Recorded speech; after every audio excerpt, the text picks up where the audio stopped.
متی رسول ہمیں بتاتا ہے کہ خداوند یسوع مسیح ہماری دنیا کے اندھیرے میں، یعنی وہ ہماری دنیا کی عظیم روشنی ہے۔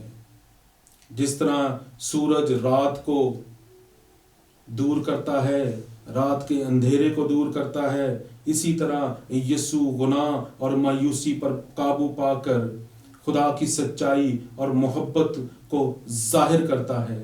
اس کی پیدائش کے دور نے ایک نئے دور کا آغاز کیا۔ کوئی اندھیرا اس کی روشنی پر حاوی نہیں ہو سکتا۔ لوکا کی انجیل 2 باب میں آپ چرواہوں کے واقعہ سے بخوبی واقف ہیں۔ چرواہے بیت لحم میں میدان میں تاریکی میں گھرے ہوئے ہیں، لیکن مسیح کی پیدائش کے وقت فرشتہ نے اعلان کیا اور وہ رات ان کی جلال اور امید سے روشن ہو گئی۔ ایک لائٹ ہاؤس جو کہ سمندر کے کنارے پر لگا ہوتا ہے، وہ اس لیے ہوتا ہے کہ سمندر میں جو جہاز ہیں ان کو ڈائریکشن دے سکے کہ ساحل اس طرف ہے، تاکہ وہ سمندر میں چھپی ہوئی چٹانوں سے ٹکرا نہ جائیں۔ اور اسی طرح خداوند یسوع مسیح ہماری زندگیوں میں افسردگی کو، بیماری کو، خوف کو اور ان طوفانوں کو دور کر دیتا ہے جن سے ہم لڑتے ہیں۔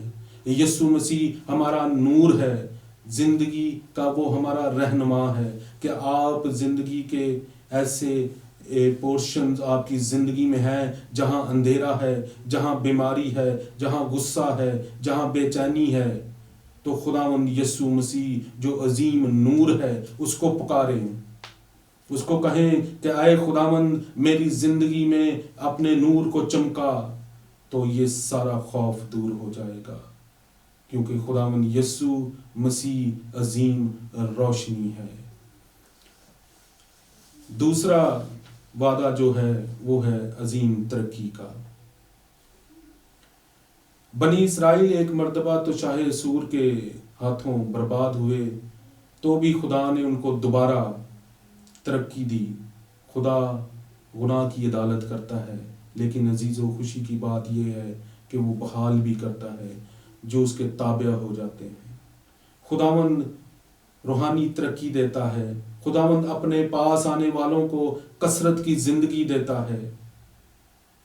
تو پھر ایمانداروں کو روحانی نعمتوں کی آرزو رکھنی چاہیے، کیونکہ اس سے ترقی آتی ہے اور خدمت میں افزونی آتی ہے، سرفرازی آتی ہے، شادمانی آتی ہے اور ترقی آتی ہے۔ جہاں کہیں بھی مسیح کی روشنی چمکتی ہے وہاں زندگی بڑھتی ہے، چاہے وہ جذباتی ہو، چاہے وہ جسمانی ہو، چاہے وہ روحانی ہو۔ یسوع مسیح ترقی لاتا ہے۔ خدا کی بادشاہی محبت اور راست بازی سے پھیلتی ہے۔ یہ زندگیوں، خاندانوں اور برادریوں، نسلوں کو، قوموں کو، امتوں کو بدل دیتی ہے۔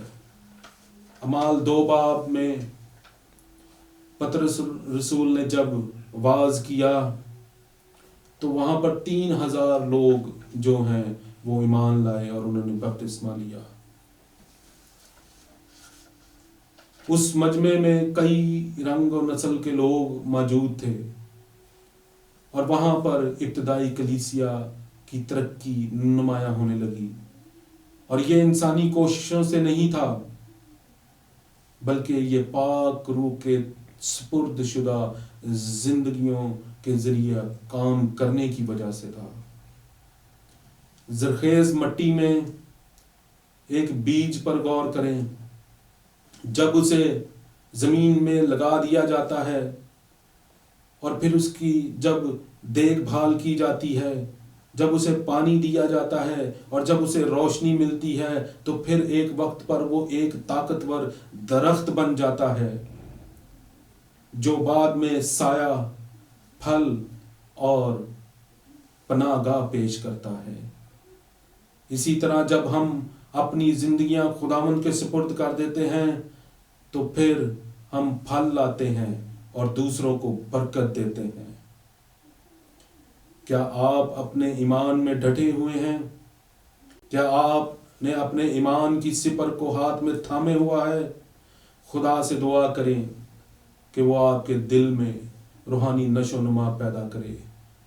آپ بلا ناغہ دعا کریں، آپ بلا ناغہ پاک کلام پڑھیں، آپ رفاقت رکھیں ایمانداروں کے ساتھ، آپ ایک چھوٹے دعائیہ گروپ میں شامل ہوں، آپ اپنی کمیونٹی کی خدمت کریں۔ جیسے جیسے آپ بڑھیں گے دوسروں کو بھی آپ ایسا کرنے کی ترغیب دیں گے، خدا کی بادشاہی کو وسعت دیں گے تو آپ عظیم ترقی کو حاصل کریں گے۔ اور پھر ہم دیکھتے ہیں تیسرا عظیم وعدہ، گناہ غلامی کا باعث ہے، گناہ ایک جوا ہے، ابلیس انسانوں کو اسیر کرتا ہے۔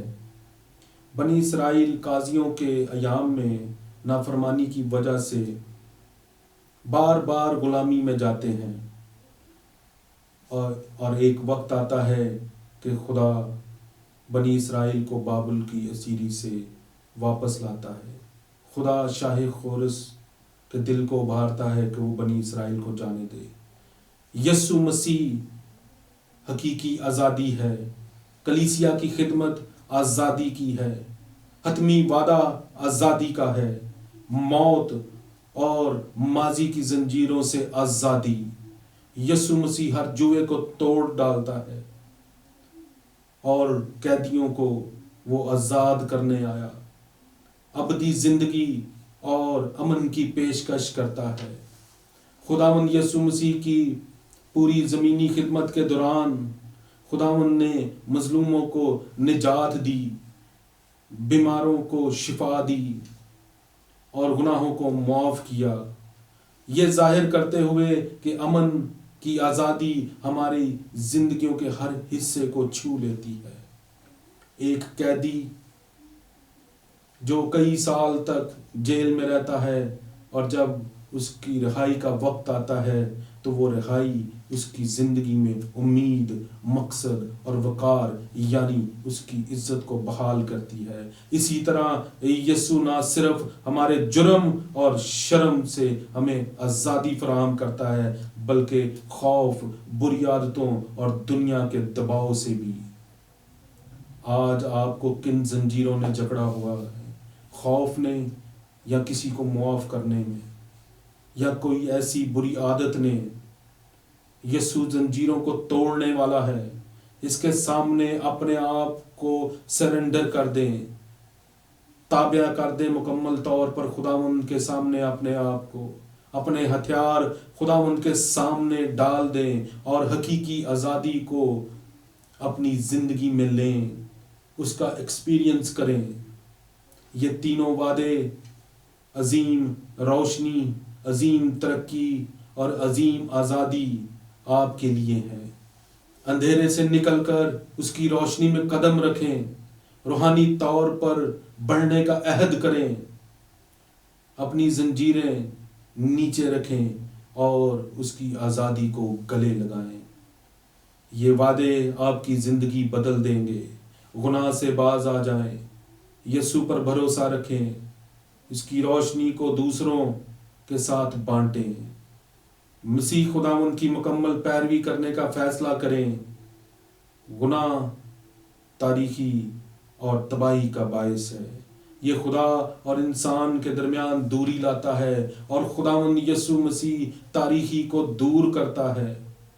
یہ تین وعدوں کا مقصد گناہ گار انسان کو ابلیس اور گناہ سے مکمل رہائی دینا ہے، اس کی غلامی سے رہائی دینا ہے، اور یہ صرف اور صرف تب ہی ممکن ہوگا جب آپ خداوند یسوع مسیح کو اپنا شخصی نجات دہندہ قبول کریں گے۔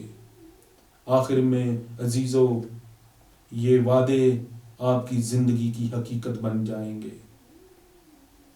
عظیم روشنی، عظیم ترقی اور عظیم آزادی کو گلے لگائیں جو خداوند یسوع مسیح آپ کو پیش کرتا ہے. God bless you.